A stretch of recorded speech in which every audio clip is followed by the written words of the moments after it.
అండి అందరూ కూడా దయచేసి మ్యూట్లో పెట్టేసుకోండి.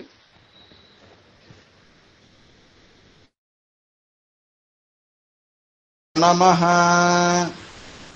ఓం అరుణాచలే ఓం శ్రీ గురుభ్యో నమః.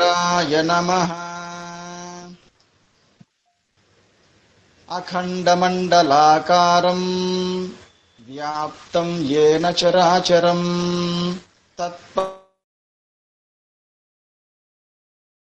తస్మై శ్రీ గురవే నమః.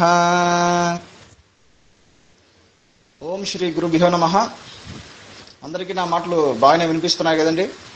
పదం దర్శితం యేన వినిపిస్తున్నాయి గురుగారు. చూడండి, నిన్న నేను మీకు ఈశావాస్య ఉపనిషత్తులో 2వ మంత్రాన్ని చెబుతున్నాను. 2వ మంత్రం గురించి మీకు బాగా లోతుగా వివరించి చెప్పాను. ఇప్పుడు దాని గురించి కంటిన్యూ చేస్తాను ఈ క్లాస్లో. 2వ మంత్రం ఏమిటి? కుర్వన్నేవేహ కర్మాణి జిజీవిషే క్షతగుం సమాహ ఏవం త్వయి నాణ్యథేతోస్తి న కర్మ లిప్యతే నరే. ఇక్కడ న కర్మ లిప్యతే నరే అనే వాక్యాన్ని అండర్లైన్ చేసుకోండి. ఇంతకు ఈ మంత్రం అర్థం ఏమిటి? నాయన, ఈ లోకంలో ప్రతి మానవుడు కర్మలు చేస్తూ 100 సంవత్సరాలు బ్రతకాలి అని కోరుకోవాలి. ఇదే నీ మార్గము, ఇంతకంటే వేరే మార్గము లేదు. ఇలా కర్మలు చేస్తూ ఉంటే, ఈ విధంగా కర్మలు చేస్తూ బ్రతికితే ఆ కర్మలు నిన్ను అంటుకోవు, లేదా కర్మ ఫలితము నిన్ను అంటుకోదు అని చెబుతోంది ఉపనిషత్తు. చూడండి, కర్మలు చేయండి అని ఉపనిషత్తు చెప్పాలా? మనందరికీ తెలుసు. కానీ మళ్ళీ ఎందుకు చెప్తుంది ఈ మాట ఉపనిషత్తు అనే విషయాన్ని నిన్న చెప్పాను. కర్మలు ఎన్ని రకాలు?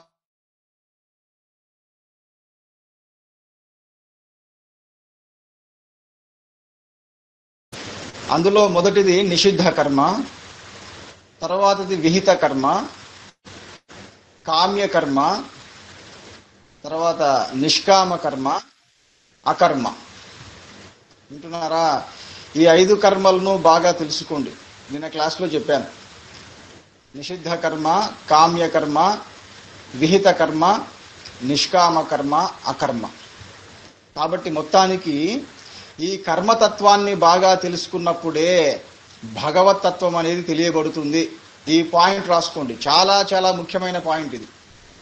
ఎందుకంటే ఈ రోజుల్లో ఎంతో మంది సాధకులు చెప్పే మాట ఏంటంటే, గురువు గారు, మేమెంతో కాలంగా సాధన చేస్తున్నాము, కానీ మా మనస్సు ఆ భగవంతుడి పైన స్థిరంగా నిలవడం లేదు, లేదా మాకు భగవత్ సాక్షాత్కారం కలగడం లేదు. ఇదే కంప్లైంట్. ఎందువల్ల? కారణం ఏమేంటుంది చెప్పండి? ఎంతో కాలంగా సాధన చేసిన ఆ సాధకులకు దైవ సాక్షాత్కారం ఎందుకు కలగడం లేదు, లేదా వారి మనస్సు భగవంతుడి యందు స్థిరంగా ఎందుకు ఉండడం లేదు అంటే, వారికి కర్మతత్వము సరిగ్గా తెలియదు. ఎవరైతే కర్మతత్వాన్ని సరిగ్గా తెలుసుకోరో, కర్మతత్వాన్ని స్పష్టంగా తెలుసుకోకుండా సాధన చేస్తూ ఉంటారో, వారి సాధన బూడిదలో పూసిన పన్నీరే అవుతుంది, వృధా అవుతుంది. ఇక్కడ పాయింట్ ఏమిటి? ఎందువల్ల వారికి సాక్షాత్కారం కావడం లేదు అంటే, వారు సాధన చేస్తూ ఉంటారు, ధ్యానం చేస్తూ ఉంటారు, కానీ వదిలేస్తూ ఉంటారు. లేదా ఈ ఉపనిషత్తు చెప్పినట్లు మొదటి మంత్రంలో చెప్పింది, తేన త్యక్తేన భుంజీత. దేన్ని వదిలేయాలో ఆ పనులను విడిచిపెట్టరు, వేటిని పట్టుకోవాలో వాటిని పట్టుకోరు. చూడండి, మళ్ళీ చెబుతున్నాను, దేన్ని విడిచిపెట్టాలో దాన్ని విడిచిపెట్టరు, వేటిని పట్టుకోవాలో వాటిని పట్టుకోరు. అందుకనే వారు ఎంతకాలము సాధన చేసినా వారికి భగవత్ సాక్షాత్కారము కలగదు. కాబట్టి ఇప్పుడు ఇంతకు విషయం ఏమిటి? భగవత్ తత్వాన్ని కంటే ముందు కర్మతత్వాన్ని బాగా తెలుసుకోవాలి. కర్మ యొక్క తత్వాన్ని బాగా తెలుసుకోవాలి. దాని గురించే నిన్నటి క్లాస్లో చెప్పాను. కర్మతత్వాన్ని తెలుసుకోవాలంటే ఈ 5 కర్మల గురించి బాగా తెలుసుకోవాలి. నిషిద్ధ కర్మ అంటే ఏమని చెప్పాను? చేయకూడని పనులు. వేదశాస్త్రము ఏ పనులనైతే చేయకూడదని చెప్పిందో అవి నిషిద్ధ కర్మలు. వాటిని ఎట్టి పరిస్థితుల్లో చేయకూడదు. తర్వాత కామ్యకర్మలు అంటే ఏమిటి అర్థము? కోరికలను తీర్చుకోవడం కోసం చేసే పనులు. కోరికలను తీర్చుకోవడం కోసం చేసే వ్రతాలు, పూజలు, యజ్ఞయాగాదులు ఇవన్నీ కూడా కామ్యకర్మల కిందికి వస్తాయి. తర్వాత విహిత కర్మలు అంటే ఏం చెప్పాను? విహిత కర్మలు అంటే వేదశాస్త్రము తప్పకుండా చేయమని చెప్పిన కర్మలు. అంటే ప్రతిరోజు సంధ్యావందనం చేసుకుంటూ ఉండడం, సత్సంగాన్ని వింటూ ఉండడం, జపం చేసుకుంటూ ఉండడం, ధ్యానం చేసుకుంటూ ఉండడం, అన్నిటికంటే ముఖ్యంగా ఆత్మ విచారణ చేసుకుంటూ ఉండడం, నిధిధ్యాసనలో ఉండడం, ఇవన్నీ కూడా విహిత కర్మలు, తప్పకుండా చేసి తీరాల్సిన పనులు. అలాగే తర్వాత ఇంకొకటి ఏమిటి? నిష్కామ కర్మ. నిష్కామ కర్మలు అంటే ఎలాంటి కోరిక లేకుండా, ఫలితం మీద ఎలాంటి కోరిక లేకుండా నలుగురి మంచి కోసం చేసేటటువంటి పనులు, అవి నిష్కామ కర్మలు అంటారు. ఇక చిట్ట చివరిది అకర్మ. ఈ అకర్మ గురించి తర్వాత చెప్తాను. కాబట్టి మొత్తానికి ఇలా కర్మతత్వం గురించి బాగా తెలుసుకోవాలి. అంతేకాదు కర్మలో అకర్మను చూడాలి. ఇది చాలా ముఖ్యం. ఇది అన్నిటికంటే గొప్ప సాధన. ఏది? కర్మలో అకర్మను చూస్తూ ఉండడం అనేది అన్నిటికంటే గొప్ప సాధన. నిన్న నేను మీకు చెప్పాను. చేశారా? మరి క్లాస్ అయిపోయిన తర్వాత ఎంతమంది చేశారా సాధన? చేతులు ఎత్తండి, చెప్పండి. పోనీ చేశాం గురువు గారు అనేవాళ్ళు. చెయ్యాలి తప్పకుండా, లేకపోతే ఇదంతా వేస్ట్ అవుతుంది. నేను చెప్పిన ఈ అమూల్యమైన జ్ఞానం అంతా వృధా అవుతుంది. కర్మలో అకర్మను చూడడం అంటే ఏమని చెప్పాను? మీరు ఏదైనా ఒక పని చేస్తూ ఉండాలి, అదే సమయంలో ఆ పని నేను చేయడం లేదు అనుకుంటూ ఉండాలి. అయితే మరి మీరు ఎవరు అంటే దానికి సాక్షి. మీరు చేసే పనికి మీరు సాక్షి. కాబట్టి ఆ సాక్షి స్థితిలో ఉండాలి. అంటే మీరు చేసే పనినే మీరు సాక్షిగా గమనిస్తూ ఆ గమనిక అనే స్థితిలో, సావధాన స్థితిలో ఉండాలన్నమాట. అది కర్మలో అకర్మను చూడడం. ఇంకా సింపుల్గా చెప్పాలంటే మీ శరీరము చలిస్తూ ఉండాలి, మీ మనస్సు చలిస్తూ ఉండకూడదు. మీ శరీరము చలిస్తూ ఉండాలి, మీ మనస్సు అచలంగా ఉండాలి. ఇది రాసుకోండి ఈ పాయింట్. ఇది ఇంకా సింపుల్. కర్మలో అకర్మను చూడడం అంటే అర్థం ఏమిటి? మీ శరీరము మాత్రమే చలిస్తూ ఉండాలి, మీ మనస్సు అచలంగా ఉండాలి, సమస్థితిలో ఉండాలి, ప్రశాంతంగా ఉండాలి. అలా కాకుండా మీ శరీరము అచలంగా ఉండి మీ మనస్సు చలిస్తూ ఉందనుకోండి, అప్పుడు ఏం చేస్తున్నట్లు? మీరు కర్మలో అకర్మను చూస్తున్నట్లా, అకర్మలో కర్మను చూస్తున్నట్లా? చెప్పండి. కర్మను చూస్తున్నా. అది ఇది అకర్మలో కర్మను చూడడం. పైకి ఇది చూడండి. మ్యూట్లో పెట్టేసుకోండి. ఈ కాలంలో ఇలా మ్యూట్లో పెట్టేసుకోవాలందరూ. ఈ కాలంలో ఇలాంటి వాళ్ళే ఎక్కువగా కనిపిస్తున్నారు. ముఖ్యంగా పై వేషాలు వేసుకున్న దొంగ స్వాములందరూ కూడా ఈ కోవకే చెందుతారు. వాళ్ళు పైకి చూడ్డానికి ఒక చోట నిశ్చలంగా కూర్చొని ఉంటారు. వారి శరీరం అనేది కదలదన్నమాట. ఒక చోట కూర్చొని కళ్ళు మూసుకొని అలాగే ఉంటారన్నమాట. పెద్ద పెద్ద నామాలు పెట్టుకొని, కాషాయ వస్త్రాలు కట్టుకొని, పెద్ద పెద్ద మీసాల గడ్డాలు పెంచుకొని అలా కూర్చోంటారు. వచ్చిపోయే వాళ్ళందరూ కూడా ఆహా ఎంత గొప్ప మహాత్ముడు, ఎంతో అద్భుతమైన ధ్యాన స్థితిలో ఉన్నాడు అనుకుంటూ పోతూ ఉంటారు. కానీ అతడు లోపల ఎలా ఉంటాడు? లోపల అచలంగా ఉంటాడా, చలంగా ఉంటాడా? చలించిపోతూ ఉంటాడా? చెప్పండి. లోపల అతడి మనస్సు మాత్రం అతడి మనస్సు చెలించిపోతూ ఉంటుంది. రకరకాల ఆలోచనలతో మనస్సు పరుగులు తీస్తూ ఉంటుంది. ఇలాంటి వారికి భగవద్గీతలో భగవంతుడు ఒక అద్భుతమైన పేరు పెట్టాడు. తెలుసా? 2వ అధ్యాయంలో వస్తుంది. 2వ అధ్యాయమే కాదు, 3వ అధ్యాయంలో వస్తుంది. మిథ్యాచార. కరెక్ట్, బాగా చెప్పారు, బాగా గుర్తుపెట్టుకున్నారండి. మిథ్యాచార. ఎవరైతే కేవలము ఇంద్రియాలను, శరీరాన్ని బలవంతంగా కంట్రోల్ చేసుకొని మనస్సుతో రకరకాల ఆలోచనలు ఆలోచిస్తూ ఉంటారో వాళ్ళు మిథ్యాచారులు. అందుకనే మీ శరీరాన్ని, ఇంద్రియాలను మీరు బలవంతంగా మీ కంట్రోల్లో పెట్టుకోవద్దు. అలా పెట్టుకుంటే ఏమవుతుంది, కొద్దిసేపు ఉంటాయి, తర్వాత మళ్ళీ విజృంభిస్తాయి. కాబట్టి మిథ్యాచారులుగా ఉండకండి. సరే, ఇంతకు విషయం ఏమిటి? కాబట్టి కర్మతత్వాన్ని బాగా తెలుసుకోవాలి. మనిషి మొదట భగవతత్వానికంటే మొదట కర్మతత్వాన్ని తెలుసుకోవాలి. ఇప్పుడు అర్థమవుతుంది కదా కర్మతత్వం మీకు. ఆ కర్మతత్వం గురించే నేను ఇంత లోతుగా చెప్తున్నాను, ఇంత సుదీర్ఘంగా చెప్తున్నాను. సరే, తర్వాత ఏమిటంటే విషయము, నా కర్మ లిప్యతే నరే. ఇలా పనులు చేస్తే కర్మ నిన్ను అంటుకోదు అని చెబుతుంది. ఇక్కడ కర్మ అంటుకోదు అంటే అర్థం ఏమిటి? కర్మ ఫలితం అంటుకోదు అని. అంటే కర్మ ఫలితం అంటే ఏమిటి? పుణ్యము, పాపము, అదే ఫలితం. కర్మ ఫలితం అంటుకోదు అంటే అర్థం ఏమిటి? పుణ్యపాపాలు నిన్ను అంటుకోవు. చూడండి, ఇలా పనులు చేస్తే పుణ్యపాపాలు నిన్ను అంటుకోవు అంటుంది. అయితే ఎలా పనులు చేస్తే, ఏ విధంగా పనులు చేస్తే మిమ్మల్ని పుణ్యపాపాలు అంటుకోవు?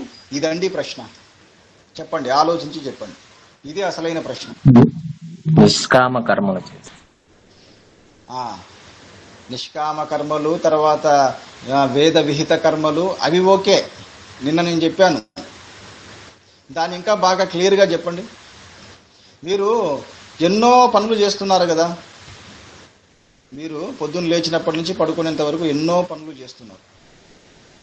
పుణ్యపాపాలు అంటుకుంటున్నాయి మిమ్మల్ని? మీకు మాకెక్కడ అంటుకుంటున్నాయి గురువు గారు అనకండి. అంటే దాని తాలూకు ఇంప్రెషన్స్ మీ మనసులో పడుతున్నాయా లేదా? మీరు ఏదైనా ఒక పని చేసేటప్పుడు good impressions or bad impressions అనేవి మీ మనసులో పడుతున్నాయా లేవా? చెప్పండి. చెప్పండి. పడుతున్నాయి గురుగారు. మంచి పనులు చేశారు, మంచి ఈశ్వరుడే నా ద్వారా చేయిస్తున్నాడు. ఒక్క నిమిషం మోహన్ రావు గారు. కాబట్టి చూడండి, అంటే కొన్ని ఉంటాయి, అవి పడవు. అంటే మీరు అన్నం తింటూ ఉంటారు, నీళ్లు తాగుతూ ఉంటారు, అప్పుడేం పడతాయి చెప్పండి? అప్పుడేం ఇంప్రెషన్స్ పడతాయి? కాబట్టి సహజంగా చేసే కర్మలప్పుడు పడవు. కానీ ఎక్కువగా మీరు మీ వ్యాపారం చేసుకుంటూ ఉన్నప్పుడు, లేదా మీ ఉద్యోగం చేసుకుంటూ ఉన్నప్పుడు, ఇతరులతో ప్రవర్తిస్తూ ఉన్నప్పుడు, అప్పుడు తప్పకుండా మీ మనస్సులో ఆ కర్మ తాలూకు ఇంప్రెషన్స్, అంటే గుర్తులు, బలమైన స్మృతులు మీ మనస్సులో పడుతూ ఉంటాయి. అలా పడకూడదంట. ఇది వింటున్నారా? మీరు ఏదైనా ఒక పని చేస్తే ఆ పని తాలూకు ఇంప్రెషన్స్ మీ మనస్సులో పడకూడదు. అలా పడకుండా పనులు చేయాలి అని చెబుతుంది శాస్త్రం.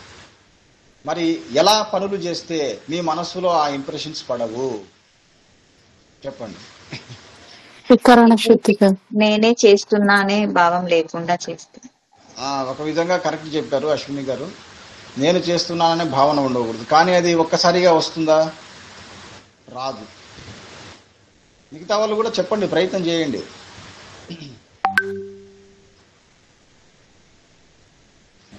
త్రికరణ శుద్ధిగా సరే, ఈ పాయింట్ చెప్తున్నాను, రాసుకోండి. ఎప్పుడైతే మీరు అమ్మ మ్యూట్లో పెట్టేసుకోండి.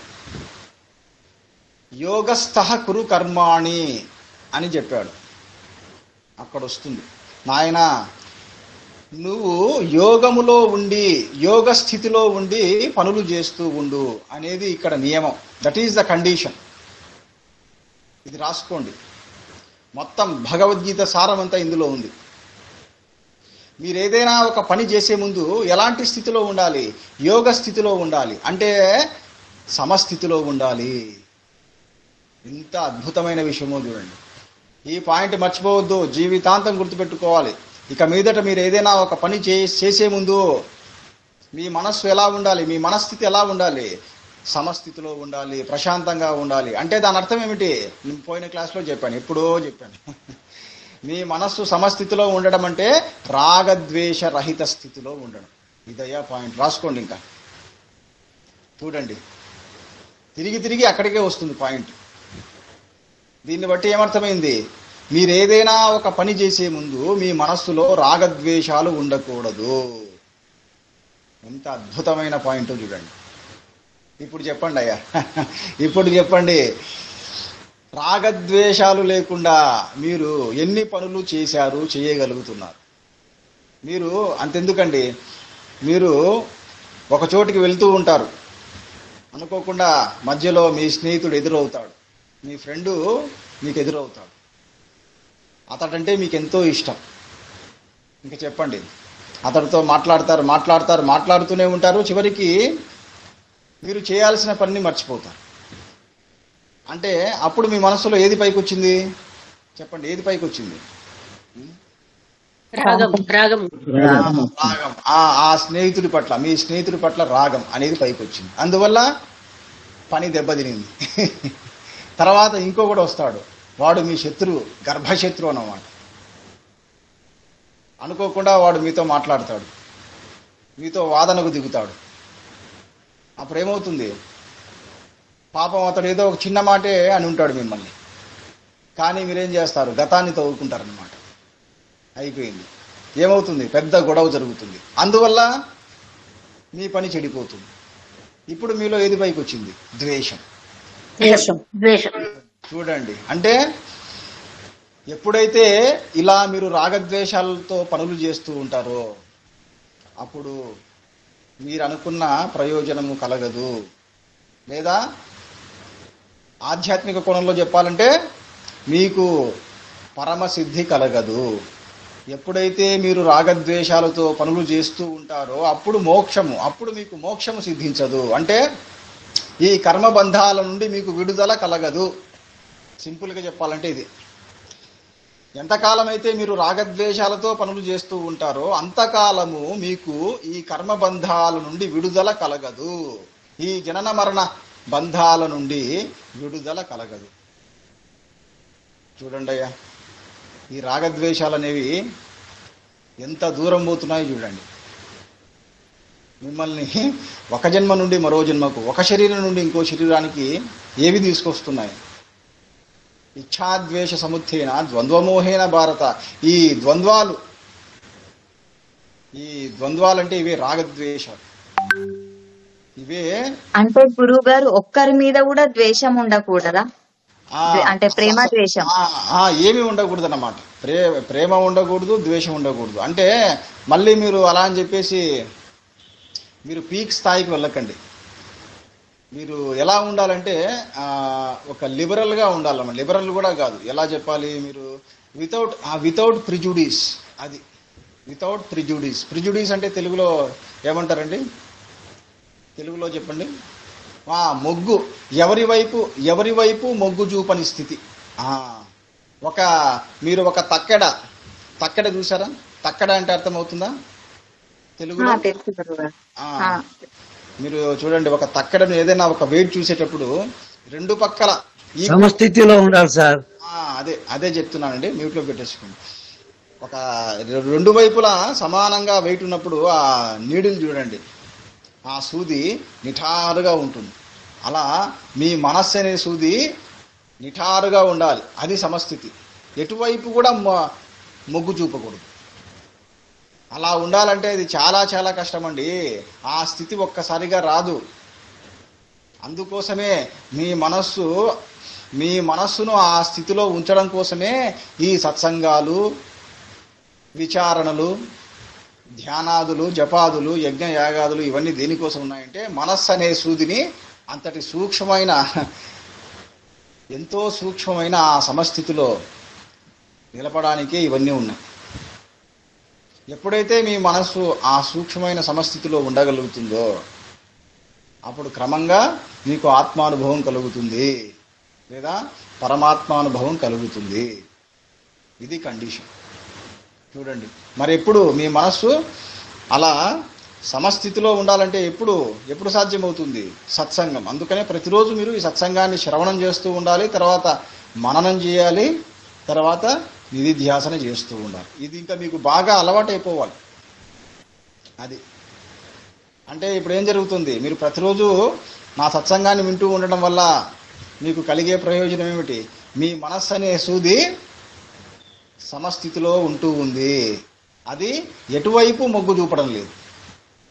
ఎవరైనా మోసం చేస్తే అవన్నీ చేస్తే గురుగారు అమ్మ అదే వస్తున్నానమ్మా, మీరు నిదానంగా ఫస్ట్ రండి. ఎందుకంటే మీ ఫస్ట్ గుర్తుపెట్టుకోండి, ఏదైనా every action has equal and opposite reaction. ఇప్పుడు బుద్ధ భగవానుడు చెప్పినట్లు మీకు ఎదురయ్యే ఈ పాయింట్ బాగా వినండి. మీకు ఎదురయ్యే ప్రతి సందర్భము లేదా ప్రతి సిచ్యువేషను ఈజీగానే ఉంటుంది, కానీ దాని పట్ల మీరు చూపించే రియాక్షను అది కాంప్లెక్స్ చేస్తుంది. వింటున్నారా? మీకు ఎదురయ్యే సిచ్యువేషను సింపుల్గానే ఉంటుంది, కానీ ఆ సిచ్యువేషన్ పట్ల మీరు ఎలా రియాక్ట్ అవుతారు, ఎలా ప్రతిస్పందిస్తారు అనేది ఆ సిచ్యువేషన్ని కాంప్లెక్స్ చేస్తుంది. కాంప్లెక్స్ చేయడం అంటే కష్టతరం, ఇంకా కష్టతరం చేస్తూ ఉంది. వింటున్నారా? అర్థమైందా ఈ పాయింట్? ఇంకా వివరంగా చెప్పాలా? మీరు అర్థం చేసుకోగలరు. ఇప్పుడు ఉదాహరణకి మీరు ఒక షాప్కి వెళ్తారండి, మీరు ఈ పాయింట్ వినండి. మీరు మార్కెట్కి వెళ్తారు, వింటున్నారా? మార్కెట్కి వెళ్తారు, అక్కడ లైన్ ఉంటుంది, క్యూ లైన్. ఓకే, మీరు కూరగాయలు కొనుక్కొని ఇంటికి వెళ్ళిపోవాలి. అందరూ పోతూ ఉంటారు, కొందరు మధ్యలో దూరుతూ ఉంటారు. వింటున్నారా? మధ్యలో దూరుతూ ఉంటారు. ఒకరు దూరినప్పుడు మీరు సైలెంట్గా ఉంటారు, రెండో వాడు దూరినప్పుడు సైలెంట్గా ఉంటారు. మూడో వాడు దూరినప్పుడు అప్పుడు ఏమవుతారు చెప్పండి? చాలామంది చేసే తప్పేంటి చెప్పండి? ఏం చేస్తారు చాలామంది? చెప్పండి మీరే. అడుగుతారు మధ్యలో దూరిన. అప్పుడు మూడో వాని మీద ఒక్కసారిగా కోపాన్ని చూపిస్తారు. అది మామూలు కోపం కూడా కాదు, అది అతని కోపము పాపము అగ్నిపర్వతంలా బద్దలవుతుంది అన్నమాట. చూడండి, మీరు ఒక్కసారి అతని మీద అంత కోపం చూపించేసరికి వాడు ఊరుకుంటాడా? వాడు అంతకంటే ఎక్కువగా రెచ్చిపోతాడు. అంటే ఇక్కడ ఏమైంది? మొదటి వ్యక్తి దూరినప్పుడు మీ లోపల ఒక ఎమోషన్ అనేది కలిగింది. వింటున్నారా? అప్పుడు ఆ సమయంలో మీరేం చేసి ఉండాల్సింది? మొదటి వాడినే, చూడు బాబు ఇది క్యూ లైన్ నాయన, నువ్వు వచ్చే వెనకాల వచ్చేసి అని సింపుల్గా చెప్తే అయిపోయేది. వింటున్నారా? ఈ పాయింట్ బాగా వినండి, ఎందుకంటే చాలామంది చేసే తప్పిదే. చాలామంది ఏం చేస్తారంటే మొదటిసారి రెండోసారి వాళ్ళ కళ్ళ ముందు జరిగే అన్యాయాన్ని చూస్తారు, చూసి ఏం చేస్తారంటే వారిలో ఉండే ఎమోషన్ని సప్రెస్ చేస్తారు, అంటే అణగదొక్కుంటారన్నమాట. తర్వాత మూడోసారో నాలుగోసారి ఏం చేస్తారు? ఒక్కసారిగా బద్దలు కొడతారన్నమాట. వారిలో ఉండే ఆ ఎమోషన్ ఉందే ఒక్కసారిగా బద్దలు కొట్టుకొని పైకి వస్తుంది. అప్పుడు ఏమవుతుంది? అప్పుడు ఆ సిచ్యువేషన్, మీకు ఎదురయ్యే సిచ్యువేషన్ ఇంకా కాంప్లెక్స్ అయిపోతుంది. కాబట్టి ఇక్కడ సొల్యూషన్ ఏమిటి? ఆ సిచ్యువేషన్ని, అంటే మీకు ఎదురయ్యే సిచ్యువేషన్ని సింపుల్గా డీల్ చేయాలంటే ఏం చేయాలి? మీరు ఎప్పుడైతే మీ మనస్సులో మొట్టమొదట ఎప్పుడైతే ఆ ఎమోషన్ అనేది కలిగిందో అప్పుడే ఆ క్షణమే మీరు సింపుల్గా చెప్పేయాలి. వింటున్నారా? ఇప్పుడన్నా అర్థమైందా లేదా పాయింట్? ఇప్పుడు నేను మీకు ఇంకొక ఉదాహరణ చెప్తాను చూడండి. ఎందుకంటే ఇది నాకు ఎదురయ్యింది, ఈ సిచ్యువేషన్ నాకు ఎదురయ్యింది. ఏంటంటే నేను రాత్రి ఒక బస్సులో ప్రయాణం చేస్తున్నాను. ఆ రోజు మా ఊరి నుండి నేను హైదరాబాద్కి ప్రయాణం చేయాలి. రాత్రి కూర్చున్నాను. ఉంటాయి కదా హైదరాబాద్ అంటే డీలక్స్ బస్సులు బాగా, ఆ బస్సులో కూర్చున్నాను. 11 దాటింది. రాత్రి 10కి నా పక్కన ఒకడు వచ్చాడు, కూర్చున్నాడు, చూస్తున్నాడు, ఫోన్ చూస్తున్నాడు, స్పీకర్ ఆన్ చేసుకున్నాడు అనమాట. ఇయర్ ఫోన్ ఏం పెట్టుకోలేదు, స్పీకర్ ఆన్ చేసుకున్నాడు, చూస్తున్నాడు 10 నుంచి చూస్తున్నాడు, 11 అయింది, ఇంకా చూస్తున్నాడు. తర్వాత 11:30 అయింది. వింటున్నారా? అప్పుడు నేనేం చేశానంటే చెప్పాను ఫస్ట్ సింపుల్గా, నాయన 11:30 అవుతుంది, నువ్వు సౌండ్ తగ్గించుకో అని చెప్పాను. వింటున్నారా? తగ్గించుకున్నాడు అతను. తర్వాత నెక్స్ట్ ఇంకోసారి నేను ప్రయాణం చేసేటప్పుడు ఇదే సిచ్యువేషన్ ఇంకో వ్యక్తికి ఎదురైంది. వింటున్నారా? అతను ఏం చేశాడంటే నేను చెప్పినట్లు తనలో ఉండే ఎమోషన్ని బాగా బిగబట్టాడు అనమాట, సప్రెస్ చేసుకున్నాడు. సప్రెస్ చేసుకొని ఒక్కసారి బద్దలయ్యాడు. అయిపోయింది, సిచ్యువేషన్ అనేది కాంప్లెక్స్ అయిపోయింది. కాబట్టి గుర్తుపెట్టుకోండి ఈ పాయింట్. ఎట్లా మీకు ఎదురయ్యే సిచ్యువేషన్ని ఎట్లా డీల్ చేయాలి అంటే, మీరు అతి కోపం చూపించకూడదు, ఓవర్ రియాక్ట్ అవ్వకూడదు. సరే, ఇప్పుడు ఎక్కడున్నాం ఇంతకు మనం? ఏ పాయింట్ దగ్గర? ఇప్పుడు అర్థమైందా? ఏ విధంగా పని చేస్తే ఆ కర్మ మిమ్మల్ని బంధించదు? ఇప్పుడు చెప్పండి, మీరు ఎలా పని చేస్తే ఆ కర్మ మిమ్మల్ని బంధించదు? సమస్థితిలో ఉంది, రాగద్వేషాలు. అది అంటే ఇప్పుడు నేను చెప్పిన సూత్రాన్ని, ఇప్పుడు నేను మీకు చెప్పింది ఒక ఫార్ములా. ఆ ఫార్ములానే మీకు ఎదురయ్యే ప్రతి సిచ్యువేషన్కు ప్రయోగించండి. ఇప్పుడు ఇందాక నేను చెప్పాను కదండి, మార్కెట్కి వెళ్తారు, రేపొద్దున మీరు మార్కెట్కి వెళ్తారు, అక్కడ పెద్ద క్యూ ఉంటుంది, నేను చెప్పినట్టు జరుగుతుంది. అప్పుడు మీరు ఏం చేయాలి? వెంటనే మీ మనస్సును ఈ స్థితిలో ఉంచుకోవాలి. మీరు మార్కెట్కు వెళ్లే ముందే మీ మనస్సును ఈ స్థితిలో ఉంచుకుంటే మీకు ఎదురయ్యే సిచ్యువేషన్ని మీరు సింపుల్గా డీల్ చేయగలుగుతారు. ఇది పాయింట్. మీ మనస్సే ముందు సమస్థితిలో లేకపోతే, ఇప్పుడు ఎగ్జాంపుల్ మీరు మార్కెట్కి వెళ్ళారు, టెన్షన్గా వెళ్ళారనుకోండి, ఇంట్లో గొడవ పడ్డారు, ఇంట్లో మీ వాళ్ళతో గొడవపడి కోపంతో ఊగిపోతూ మార్కెట్కి పోయారనుకోండి, అప్పుడు ఏమవుతుంది చెప్పండి? అప్పుడు మార్కెట్లో ఇలాంటి పరిస్థితి ఎదురవుతే, పెద్ద క్యూ ఉండి ఎవడు పడితే వాడు మధ్యలో తిరుగుతూ ఉంటే అప్పుడు ఏం చేస్తారు మీరు? చెప్పండి, ఏం చేస్తారు మీరు అప్పుడు? ఫస్ట్ టైం వాడితే కోపం చూపించేస్తాం, అయిపోయింది. ఇంకా అక్కడ ఇంకా ఆడవాళ్ళు అయితే భద్రకాలు అయిపోతారు, మగవాళ్ళు అయితే ఇంకా పరశురాములు అయిపోతారేమో. అది చూడండి. అందుకనే ఏంటండి అదే కాబట్టి అది కాబట్టి చూడండి, అందుకనేనండి ఇది బ్రహ్మాస్త్రం లాంటి పాయింట్. అందుకనేనండి ఎలా చెప్పాలి, బ్రహ్మజ్ఞానం అనేది ఎక్కడో లేదు. ఎంతో మంది ఇప్పుడు కూడా గురువు గారు మీరు ఆత్మజ్ఞానాన్ని చెప్తున్నారా, అమ్మా ఓయమ్మ బ్రహ్మజ్ఞానం గురించి చెప్తున్నారా, ఓయమ్మ ఎంత గొప్పవారు మీరు, అమ్మా అది మామూలు విషయం కాదండి. చూడండి, ఇప్పటికీ చాలా మందికి ఒక అపోహ ఏంటంటే, బ్రహ్మజ్ఞానం అంటే మామూలు విషయం కాదు, అది ఇక్కడ దొరికేది కాదు, ఇక్కడ అర్థమయ్యేది కాదు. బ్రహ్మలోకం వెళ్ళాలి, లేదా వైకుంఠమో కైలాసమో వెళ్తే అక్కడ మనకు బ్రహ్మజ్ఞానం. చూడండి, బ్రహ్మజ్ఞానం అనేది ఎక్కడో ఏ లోకంలోనూ లేదండి. మనం విచారణ చేస్తే ఇలా మనకు ప్రతిరోజు ఎదురయ్యే ప్రతి సిచ్యువేషన్ లో కూడా అది దాగి ఉంది బ్రహ్మజ్ఞానం. కాబట్టి అందుకని ఇక మీదట ఇక్కడ బ్రహ్మజ్ఞానం ఏది, ఇక మీదట మీరు ఏదైనా ఒక పని చేసే ముందు మీ మనస్సును రాగద్వేషరహితంగా సమస్థితిలో పెట్టుకోవాలి. చేయండి. ఇది నేను చెప్పాను కదా, వెంటనే ఈ క్లాస్ అయిపోయిన వెంటనే ఇంప్లిమెంట్ చేయండి. ఎందుకంటే నేను చెప్పింది మీరు ఇంప్లిమెంట్ చేసినప్పుడే, ఆచరించినప్పుడే దాని యొక్క పవర్, దాని యొక్క శక్తి అనేది తెలుస్తుంది. లేకపోతే అంతే. చెప్పండి, ఆచరిస్తారా లేదా? ఇప్పుడు ఈ క్లాస్ అవగానే నేను చెప్పినది ఇది ఆచరిస్తాం గురుగారు. అలాగే గురుగారు. తప్పకుండా. ఎక్కడ అవుతుందని ముందే చేతులు ఎత్తేయకండి. ఈ క్లాస్ అవగానే ఆచరిస్తాం గురుగారు.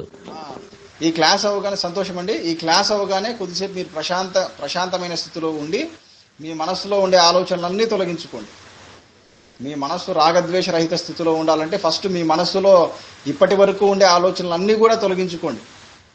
గతం తాలూకు ఆలోచనలు, భవిష్యత్ తాలూకు ఆలోచనలు అన్నీ తొలగించుకొని వర్తమానంలో ప్రజెంట్లో ఉండండి అయ్యా. ఇది ఎప్పుడైతే మీ మైండ్ ప్రజెంట్లో ఉంటుందో అప్పుడే అది రాగద్వేష రహితంగా ఉంటుంది. ఎప్పుడైతే మీ మనస్సు వర్తమాన స్థితిలో ఉంటుందో అప్పుడే అది రాగద్వేష రహితంగా ఉంటుంది.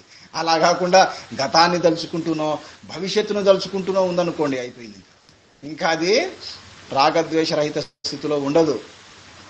చూడండి, ఇప్పుడు కూడా నేను మీకు ఒక హింట్ ఇచ్చాను. హింట్ చూడండి, అంటే నేను ఎంత తాపత్రయపడుతున్నానో చూడండి.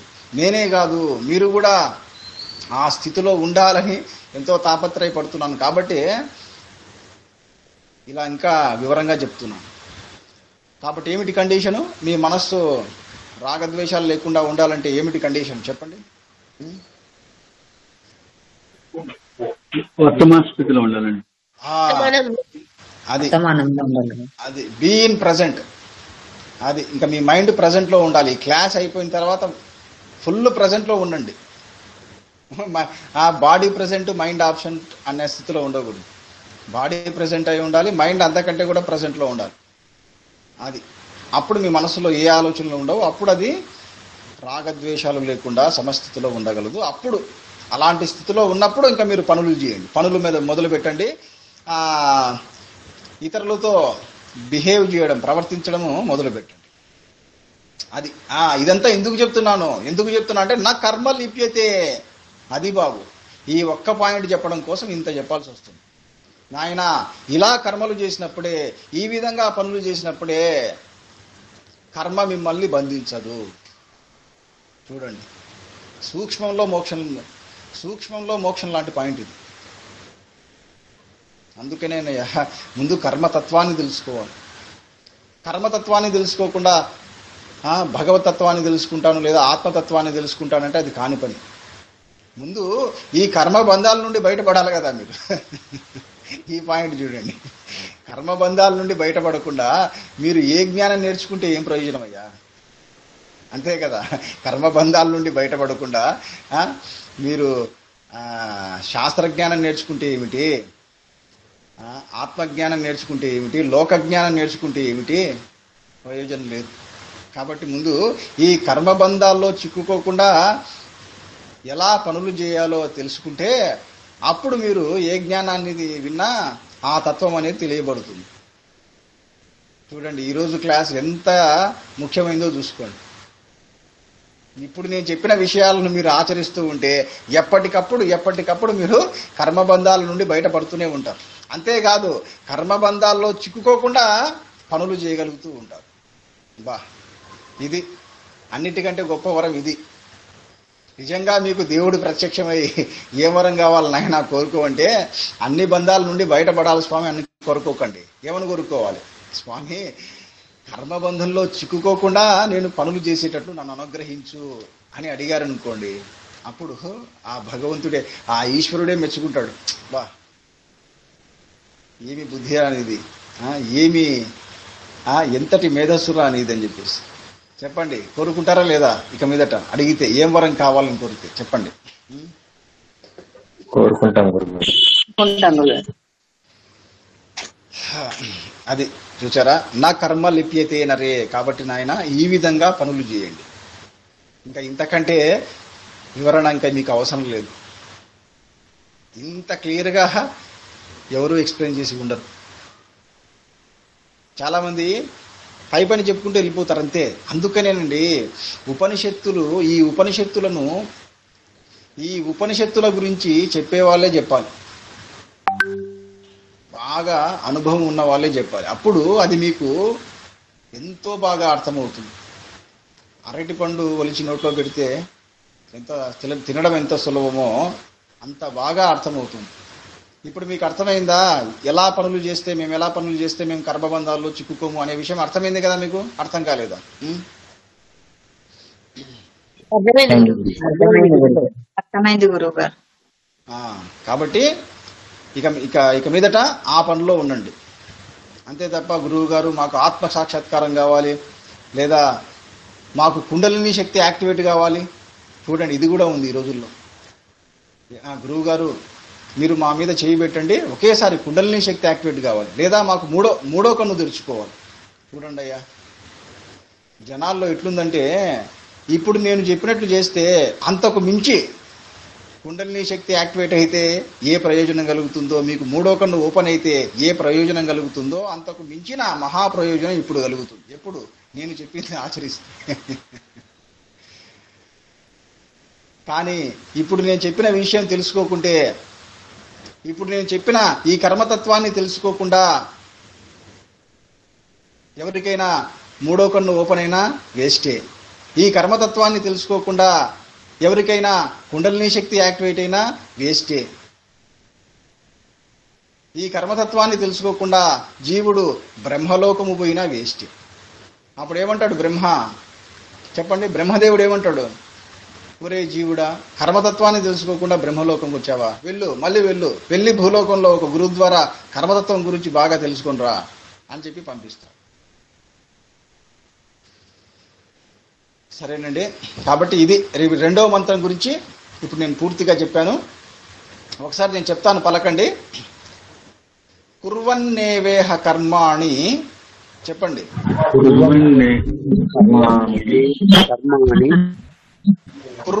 కుర్వన్నేవేహ కర్మాణి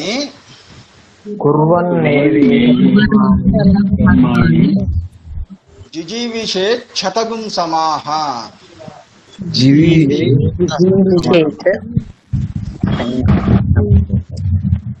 ఏవం త్వయి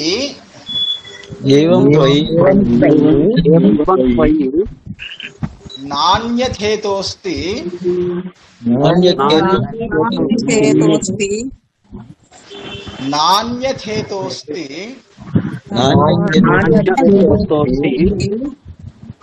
న కర్మ లిప్యతే నరే.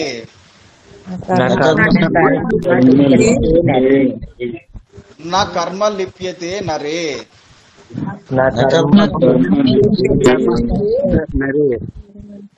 అందరూ కూడా నేను చెప్పిన సాధన చేస్తూ ఉండండి, చేస్తూ తరించండి. ఓం తత్సత్. ఓం అరుణాచలేశ్వరాయ నమః. ఓం శాంతి శాంతి శాంతి. ఓం శ్రీకృష్ణ పరమాదేవేశ్వరాయ నమః.